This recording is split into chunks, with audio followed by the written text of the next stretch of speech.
Hello and welcome to the channel insurance businesses. My name is Priyanshu Dubey. आज date है 1 जून 2021। हिंदू के current affair के अंतर्गत जो मेजर आर्टिकल्स हैं उनसे संबंधित न्यूज़। कुछ लोगों को लग रहा है कि ये द हिंदू की सीधा सीधा न्यूज़ जो अन्य जगहों पे रखी जा रही है कि सीधा सीधा द हिंदू के पॉइंट उठा के रख दिए, चेप दिए। ऐसा नहीं कर रहा हूँ मैं अगर कोई आर्टिकल निकला है, फॉर एग्जाम्पल अगर भ्रष्टाचार से संबंधित, आइलैंड से संबंधित कोई आर्टिकल निकला है, तो उसकी लोकेशन या फिर अगर मुझे लगता है कि हाँ डिफेंस से संबंधित कोई ऐसी न्यूज़ निकली जहाँ पे मैं आपसे पूछ सकता हूँ, प्रोक्योरमेंट पॉलिसी पूछ सकता हूँ, प्रोक्योरमेंट पॉलिसी पूछ सकता हूँ, तो मैं पूछ लूंगा, उस पॉलिसी की तरफ जाऊंगा। तो मैं क्वेश्चन इनडायरेक्टली और डायरेक्टली जीएस की तरफ बढ़ता हूँ। ठीक है, करंट अफेयर मुझे लगता है कि हाँ बहुत इंपॉर्टेंट स्टेटमेंट है तो मैं रखता हूँ, वरना मैं रखता नहीं हूँ।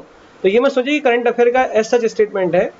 कोशिश ये है कि आपकी जो भी न्यूज़ निकल रही है पर डे के हिसाब से, और उसमें जो मोस्ट 10 इंपॉर्टेंट चीजें जो जीएस से संबंधित हो सकती हैं उनको मैं रख रहा हूँ। ठीक है, तो शुरुआत करते हैं 1 जून 2021। पहला करंट अफेयर लिखा है, consider the following statement about defence acquisition procedure. What is DAP? क्योंकि डिफेंस मिनिस्ट्री के द्वारा नोटिफाई की गई 108 नेगेटिव इंपोर्ट्स, एक और लिस्ट निकाल दी गई। तो आपको बताना है कि इनमें से कौन सा कथन डिफेंस एक्विजिशन प्रोसीजर के संबंध में सही है। पहला कथन लिखा हुआ है, ये जो डिफेंस एक्विजिशन प्रोसीजर है, इट वॉज प्रोमलगेटेड इन 2002 में प्रोमलगेट हुआ। दूसरा लिखा है कि DAP defence acquisition procedure it was made applicable with effect from the financial year starting 1 अप्रैल 2020। 1 अप्रैल 2020 से प्रभावी हो गया। तीसरा स्टेटमेंट लिखा है कि main review committee under chairmanship of Apurva Chandra was set up for the preparation of defence acquisition procedure 2020। तो defence acquisition procedure 2020 है, इसके लिए अपूर्व चंद्र की अध्यक्षता में एक रिव्यू कमेटी बनाई गई थी, ठीक, for the preparation of defence acquisition procedure. तो आपको बताने में से कौन सा कथन सही है। तो मेरे ख्याल से अब आपको कथन समझ में आ रहा होगा इसका सही कथन कौन सा है। पहला कथन एकदम सही है, इट वॉज प्रोमलगेटेड इन 2002, एकदम सही स्टेटमेंट है। दूसरा स्टेटमेंट इसलिए सही नहीं क्योंकि यहाँ पे अक्टूबर 2020 होना चाहिए था, अप्रैल 2020 लिखा, दूसरा गलत हो गया। तीसरा स्टेटमेंट एकदम सही है कि रिव्यू कमेटी जिसका नाम था, जिस मतलब मेन रिव्यू कमेटी जिसकी अध्यक्षता कर रहे थे अपूर्व चंद्र, जो सेटअप की गई थी इसकी प्रिपरेशन के लिए डिफेंस एक्विजिशन प्रोसीजर की। तो इसका मतलब इसका सही आंसर है 1 और 3, option C is the right answer. ठीक, तो डिफेंस एक्विजिशन प्रोसीजर के अंतर्गत डिफेंस मिनिस्ट्री के द्वारा नोटिफाई कर दिया गया है, जिसमें 108 नेगेटिव और मतलब उनका इंपोर्ट नहीं करना है। तो ये न्यूज़ आप पढ़ सकते हैं, आपके काम की है। जैसे मैं ये बता दूंगा कि न्यूज़ आपके काम की, इसको पढ़ लीजिए एक बार। ठीक, अगला प्रश्न है, consider the following statement about the MBTech. What is MBTech? ये एमबीटेक क्या चीज़ है? तो इसके बारे में लिखा हुआ है कि Indian Institute of Technology Ropar, IIT Ropar ने पंजाब में इसको डेवलप किया, एमबीटेक को। पहला स्टेटमेंट। दूसरा लिखा है, India's first indigenous temperature data logger for the cold chain management. तो कोल्ड चेन मैनेजमेंट के लिए पहला इंडिजिनस है क्या, जो टेम्परेचर का जो डेटा लॉगर उसको बनाता है। ये एमबीटेक आपको दिखाई दे रहा है, ये छोटा सा पेन ड्राइव जितना आपको होगा। तो ये इसका इनमें से कौन से कथन सही है? तो पहला कथन एकदम सही है, इसे आईआईटी रोपड़ पंजाब के द्वारा डेवलप किया गया एमबीटेक को। दूसरा कथन जो लिखा हुआ है कि it was India's first indigenous temperature data logger, एकदम सही है। टेम्परेचर डेटा लॉगर है, ये टेम्परेचर का जो डेटा उसका लॉग बनाएगा कि हाँ इतने डिग्री पे इतना इतना टेम्परेचर था, for the cold chain management. ठीक है, कोल्ड चेन मैनेजमेंट का मतलब हो सकता है फॉर एग्जाम्पल कोई ऐसा हम लोग, फॉर एग्जाम्पल की हो सकता है हम कि कोरोना की वैक्सीन एक स्थान से दूसरे स्थान पर ले जा रहे हैं, तो उसके लिए टेम्परेचर का जो लॉगर होगा, टेम्परेचर डेटा लॉगर के रूप में इस एमबीटेक को लगा देंगे। या कोई ऑर्गन से ट्रांसप्लांट करना है, एक स्थान से दूसरी जगह ले जा रहे हो, तो उसमें भी ये टैग कर सकते हैं एमबीटेक। ठीक, तो इसके दोनों ही कथन सही, बोथ आर द करेक्ट। ठीक है, नेक्स्ट क्वेश्चन लिखा हुआ है, consider the following statement about hashtag save Lakshadweep campaign. क्या है ये सेव लक्षद्वीप कैंपेन? इसके संबंध में से कौन सा कथन सही है? क्योंकि इसमें न्यूज़ निकली है कि recall Lakshadweep head Kerala assembly की तरह से बोला गया। तो लक्षद्वीप कैंपेन के संबंध में कौन से कथन सही है? पहला लिखा हुआ है कि the prevention of anti social activities act, जो पासा कानून वहाँ पर इंट्रोड्यूस किया गया जनवरी 2021 में, इसके अंतर्गत under which a person can be detained without any public disclosure for a period of up to 1 year. बिना किसी पब्लिक डिस्क्लोजर के, पब्लिक को डिस्क्लोज ही नहीं करें, बिना किसी पब्लिक डिस्क्लोजर के उसको 1 साल के लिए डिटेन कर लिया जाएगा। ठीक, बंदी बना लिया जाएगा। द ड्राफ्ट पंचायत नोटिफिकेशन, ये जो पंचायत का नोटिफिकेशन अधिसूचना जारी हुई है, ड्राफ्टेड है, इसके अंतर्गत where a member with more than 2 children is disqualified from being a member.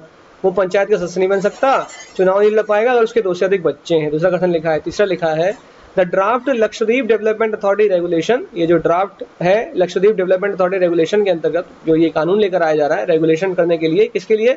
Lakshadweep development authority के अंतर्गत क्या करेंगे regulation? Which gives the administrator power, which gives the administrator powers to remove or relocate islanders from their property for town planning or any developmental activity। तो ये प्रशासक को अधिकार दे दिया जाएगा इस कानून के अंतर्गत कि वह चाहे तो किसी भी मतलब व्यक्ति को जो आइलैंडर है वहाँ पे रहने वाले निवासी हैं उनको रिलोकेट कर सकता है, उस जमीन से हटा सकता है। क्यों कर सकता है? टाउन प्लानिंग के लिए और विकास विकसित एक्टिविटीज के लिए। तो आपको बताना है इस हैशटैग लक्षद्वीप कैंपेन में इनमें से कौन से कथन सही है।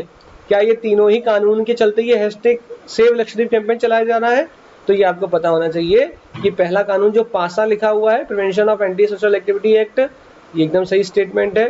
दूसरा स्टेटमेंट भी सही है, तीसरा स्टेटमेंट भी सही है, और एक और एक्ट है जो कानून के अंतर्गत ये बोला गया कि आप बीफ गोमांस नहीं, गैया को नहीं मार सकते, ये एक्ट भी वहाँ दिक्कत कर रहा है। ठीक, तो ये तीनों ही स्टेटमेंट सही है। चौथा एक्ट और है बीफ वाला, उसको भी देख लीजिएगा। नेक्स्ट क्वेश्चन है कि इनमें से कौन सा कथन अवध, जिसे हम लोग कहते हैं agriculture and water technology development hub, इसके बारे में सही है। Agriculture and water technology hub के संबंध में इनमें से कौन सा कथन सही है? पहला कथन लिखा हुआ है कि जो agriculture and water technology development hub है ये एंड इट्स स्टार्टअप, इसके स्टार्टअप का नाम है स्क्रैच नेस्ट, ये गवर्नमेंट ऑफ इंडिया के प्रोजेक्ट हैं, भारत सरकार के प्रोजेक्ट हैं। पहला स्टेटमेंट लिखा हुआ है। दूसरा लिखा है जो अवध है it is a research centre at IIT रोपड़, ये अवध एक रिसर्च सेंटर है IIT रोपड़ में। ठीक है, तो आपको बताने में से कौन सा कथन सही है? मोस्ट इंपॉर्टेंट क्वेश्चन है ये, आप यहाँ तक समझ ही नहीं पाओगे कि अवध क्या चीज़ है। ठीक है, तो इसलिए याद रखिए कि agriculture and water technology development hub जो है ये IIT रोपड़ में एक रिसर्च सेंटर है, एकदम सही बात है। और जो दूसरा स्टेटमेंट लिखा हुआ है कि गवर्नमेंट का प्रोजेक्ट है, एकदम सही बात है। ये वही IIT रोपड़ पंजाब है जिसके द्वारा MB टेक डेवलप किया गया। ठीक, यही अवध है वो। ठीक, तो इसके दोनों कथन सही हैं। मोस्ट इंपॉर्टेंट क्वेश्चन है, याद रखना, भूलना मत, पूछा सकता है। Consider the following statement about the national human right commission, NHRC के संबंध में इनमें से कौन सा कथन सही है? क्योंकि justice Mishra likely to head NHRC, उनको NHRC का हेड बना दिया गया। Former supreme court justice Arun Kumar Mishra is likely to be the new chairperson of the National Human Rights Commission after a high-powered recommendation committee proposed his name on Monday।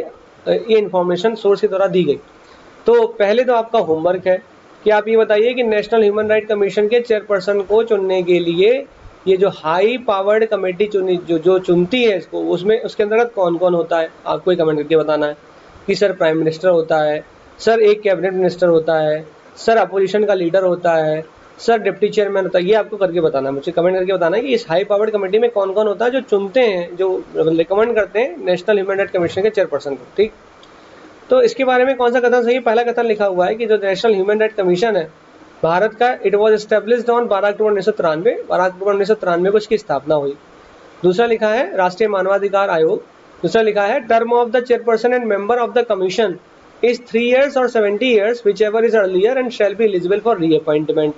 दूसरा statement लिखा हुआ है कि जो टर्म है चेयरपर्सन का और सदस्य का इस कमीशन के, उसका चेयरमैन 3 साल या फिर 70 साल है, विच एवर इज अर्लियर, जो भी पहले आ जाए, और इनका रीअपॉइंटमेंट हो सकता है। The commission consist of chairperson, full time members and 7 deemed members. तो कितने लोग हैं इसमें बता रहे हैं? एक कंसिस्ट करती है ये राष्ट्रीय मानवाधिकार आयोग, एक चेयरपर्सन होता है, फुल टाइम मेंबर्स होते हैं और 7 डीम्ड मेंबर्स होते हैं। तो आपको बताना है क्या ये कथन सही है? तो ध्यान रखिए ये तीनों ही कथन सही लिखे हुए हैं। कुछ बच्चों को दिक्कत हो सकती है कि सर यहाँ 5 ईयर होना चाहिए था, 2019 का अमेंडमेंट है, संशोधन किया गया है इस एक्ट के अंतर्गत, इसके अंतर्गत 5 से घटा के 3 साल कर दिया गया। ठीक, कार्यकाल, और 17 साल तो मैक्सिमम लिमिट जो थी वो है। सही स्टेटमेंट क्या है? All 3 statement are correct. ठीक, नेक्स्ट क्वेश्चन देखते हैं। लिखा है which of the following is correct regarding the gross domestic product, इनमें से कौन सकल घरेलू उत्पाद के संबंध में सही है? Gross domestic product it is a total value of countries annual output of goods and services. ये टोटल वैल्यू है कंट्री के एनुअल आउटपुट, वार्षिक जो उसका आउटपुट है, किसका? गुड्स, वस्तु और सेवाओं का। GDP बराबर private consumption plus gross investment plus government investment plus government spending plus export minus import, मतलब net income flow from abroad. इसको एक्सपोर्ट ट्रेड कह दो आप, एक्सपोर्ट माइनस इम्पोर्ट। तो आपको बताना इनमें से कौन सा कथन जीडीपी के लिए सही है। जीडीपी की डेफिनेशन आपको पता है कि the monetary value of all the final goods is known as GDP, gross domestic सकल घरेलू उत्पाद कहते हैं। तो पहला स्टेटमेंट दिखाई दे रहा है कि ये एक टोटल वैल्यू है उस देश की, annual output of goods and service, जिसके द्वारा उसका टोटल आउटपुट कितना है, वार्षिक आउटपुट कितना है, किसका, वस्तु और सेवाओं का। सही समझ में आ रहा है, एकदम सही है। सकल घरेलू उत्पाद हो गया, उस देश का आउटपुट सकल घरेलू उत्पाद हो गया। जीडीपी बराबर मतलब इक्वेशन लिखी है प्राइवेट कंजम्पशन, एकदम सही बात, एकदम सही बात भाई। घर के अंदर क्या कंज्यूम किया जा रहा है तो प्राइवेट कंजम्पशन हो गया। ग्रॉस इन्वेस्टमेंट, एकदम सही बात, ग्रॉस सकल निवेश प्लस गवर्नमेंट इन्वेस्टमेंट, सरकार के द्वारा जो निवेश किया जा रहा है वो, प्लस गवर्नमेंट स्पेंडिंग जो सरकार खर्च कर रही है वो, और प्लस एक्सपोर्ट माइनस इंपोर्ट, ये जीडीपी के अंतर्गत आएगा, क्योंकि सब कुछ घरेलू घर के अंतर्गत हो रहा है, भारत देश के अंतर्गत हो रहा है, सब कुछ घर में ही हो रहा है, एक बाउंड्री के अंतर्गत चीजें हो रही हैं। इसका मतलब ये दोनों ही स्टेटमेंट क्या है, सही, एकदम सही, both are the correct answer. ठीक, नेक्स्ट देखें, आखिरी क्वेश्चन है, consider the following statement about भाषण 4। ये जो आइलैंड है भाषण 4, इसके बारे में आपको बताना है कौन सा कथन सही है। कि 1000 ऑफ रोहिंग्या प्रोटेस्ट एट भाषण 4, रोहिंग्या के द्वारा प्रोटेस्ट किया जा रहा है भाषण 4 पे।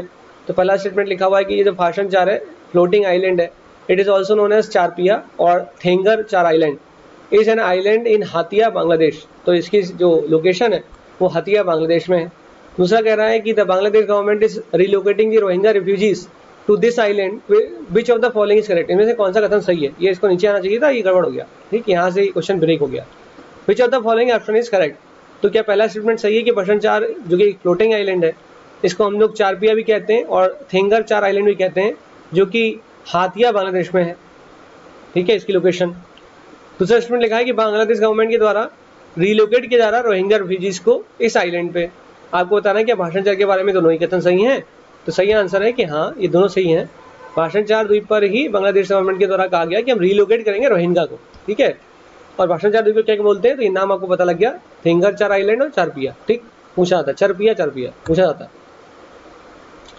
Thank you so much. Channel को सब्सक्राइब करिए, लाइक करिए, बेल आइकन पर प्रेस करिए, शेयर करिए ज़्यादा से ज़्यादा। आपको डिस्क्रिप्शन बॉक्स में जो भी कोशिश हम लोग की वो दिख जाएगी।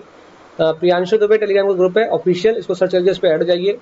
दिन भर में जितनी भी इंपॉर्टेंट चीज़ें होती हैं वो करवा देता हूँ। कल गूगल मीट की अंतर्गत मैं लिंक आपको प्रियांशु दुबे ऑफिशियल पे दे दूंगा, जहाँ पे हम गूगल मीट करेंगे। 100 स्टूडेंट ही उसमें आ सकते हैं, से ज़्यादा आ नहीं सकते। ऑलरेडी 200+ लोगों के द्वारा उसमें मतलब पार्टिसिपेशन के लिए वोट करा जा चुका है। तो वहाँ पे ये डिस्कशन होगा कि आगे की क्या रणनीति हो सकती है, ईसीएस की क्या रणनीति होगी, कैसे हम लोग टॉप 100 का एक बैच बनाने की कोशिश में हैं। कोशिश में नहीं, हम लोग टॉप 100 का एक बैच बनाएंगे जो फ्री ऑफ कॉस्ट बनाया जाएगा, और किस प्रकार से हम आगे चलने वाले हैं, क्या हम करेंगे, क्या क्या करने वाले हैं उनके साथ में। ये सारा डिस्कशन हुआ कल। और रणनीति क्या हो सकती है आरओ के लिए, टीसीएस प्री के लिए, क्या पढ़ना क्या नहीं, तो उसका डिस्कशन वीडियो कॉल पे रहेगा। तो जितने बच्चे इनरोल हो सकते हैं मैं लिंक दे दूंगा प्रियांशु दुबे ऑफिशियल पे, तो हम इनरोल हो सकते हैं। बाकी पढ़ते रहिए। Thank you so much. जय हिंद, जय भारत।